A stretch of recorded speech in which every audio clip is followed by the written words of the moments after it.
Hey guys, happy Tuesday. I hope everyone is able to be outside on Monday and enjoy the weather. It's currently 2:20 on Monday and it's like sunny and super nice out and I want to do this lesson outside, but our neighbor is out in the backyard like mowing the lawn, so I figured you'd probably want to hear what I'm actually saying. Okay?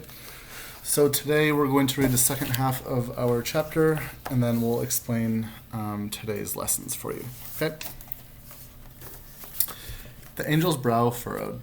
His mouth tightened. He leaned forward. When he spoke, his voice was still kind, but its softness had been replaced by a hard sort of truth. Listen, Brody. You say you want to see your boy again. I understand. Believe me, I do. But that's why you have to stay here. If you go back, you may never see your boy again. Why? Because, Brody, whatever's going to happen back there in the world is going to happen. You're done with that world now, and it's done with you. Someday your boy will move on like you did, and be in a place a lot like this one.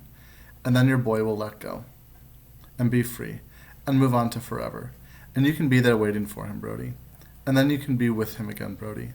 Truly with him, but only if you get there. If you go back now, like you want to, you'll be able to see your boy maybe, but you won't be able to be with him. Not really. And then you'll be stuck, almost for sure. And you'll lose your soul, and your boy will move on. And you'll never, ever be with him again. If you lose down there, Brody, you lose everything. The angel took his hand off Brody's back. He stood up and stepped to the edge of the darkness. He held his hands up. If you want to go, go. Jump. I can't stop you. But if your boy were here, he would tell you not to do this, Brody. He would beg you to stay here and not do this. Believe me. The angel sighed. He looked out into the depthless, wind-howled blackness, and then back to his dog at his feet. So, that's your choice. Do you want to, Brody? Do you want to go back?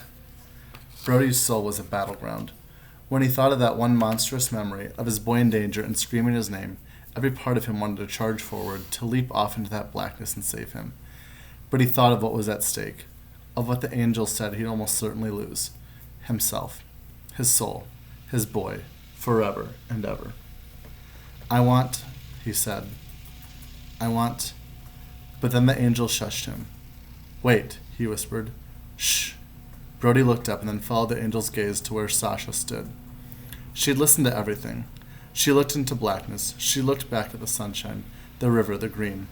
She'd looked and she'd listened. And Sasha, she'd figured it out.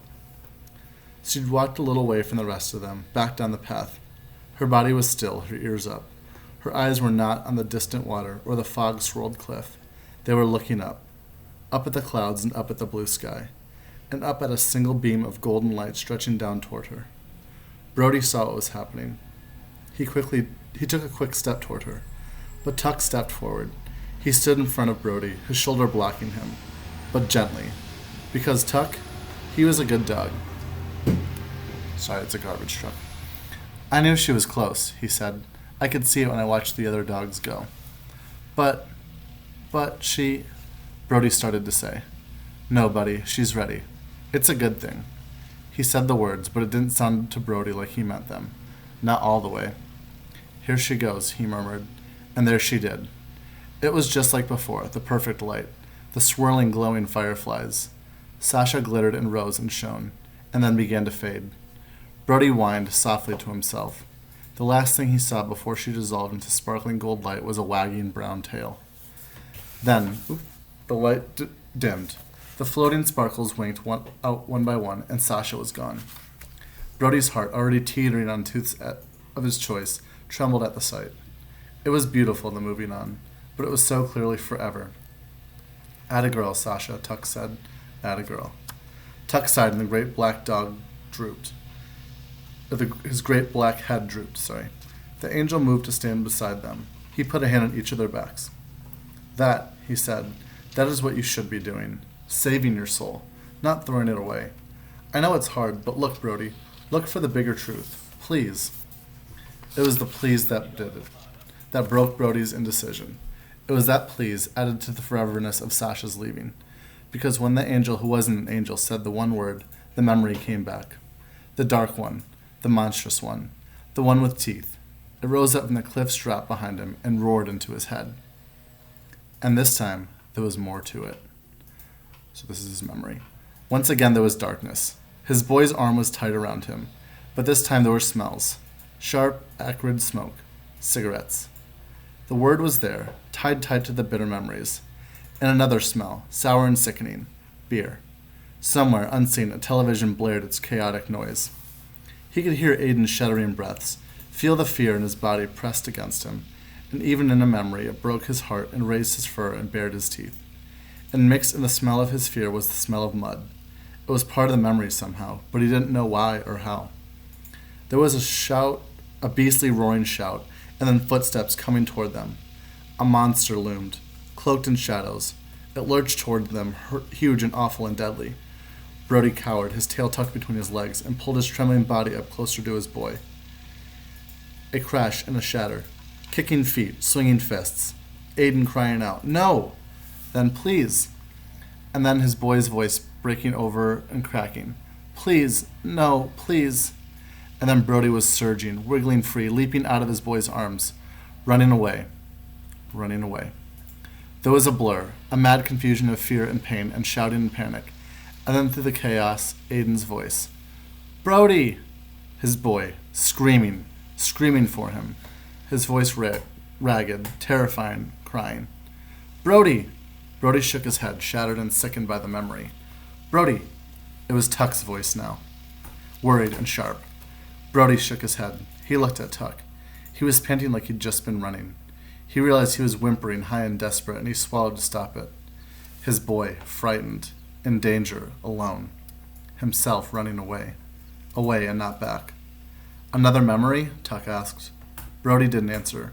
He didn't care about darkness. He didn't care about shadows, and when or why they mattered. He didn't care about peace or good things rising. He didn't care about bigger truths, and he didn't care about angels. He cared about his boy. That's it. He looked up at the angel. "I'm going," he said. "I'm going back. Right now." And that's the end of the chapter. So your assignment today is you're going to obviously watch the video and do the check-in. So make sure that you're doing the check-in and answer the question for today.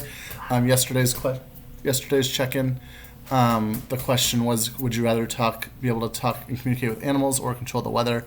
And as of 2:30 on Monday, most of you would rather talk to animals. So I would too, actually. That'd be pretty cool.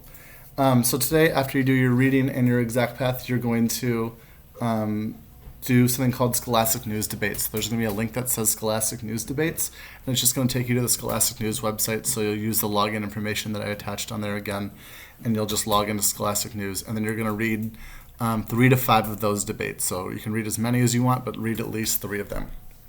Okay? And just kind of pick 3 that are interesting. So there's like 6 pages of them, so if the first page has no interesting ones, go find some more interesting ones. Okay? And then your exit ticket for today is on Google Forms. You're going to have to tell me the name of 3 of the articles that you read, 3 of the debates that you read that are really short. And then you're going to have to tell me your opinion about them. So, again, you're going to pick 3 Scholastic debates. You're going to read them. You're going to tell me the name of them in Google Forms, and you're going to tell me what your opinion is on it. So not the article's opinion, but what your opinion is on that topic. All right. And then lastly, for the social studies lessons, there seems like there's a little bit of confusion. There's no extra work for you to do. It's just on those links, there's like 3 slides for each day. And on those slides, there's a video recording from either myself or Mrs. Hubbard. There's some Mr. Betts videos. There's some other informational videos. There's some more funny videos that just kind of give you a little bit of information about the social studies topic. So if you didn't do Mondays, do them real quick. It'll take you probably no more than 5-6 minutes. And then today's same thing. Each day will take you less than 10 minutes to do. There's no assignment. It's just watching videos and I think some of the recordings ask you to pause and just think about something, but there's no assignment that you have to do. All right. Let me know if you have any questions, and I will talk to you all tomorrow. Bye.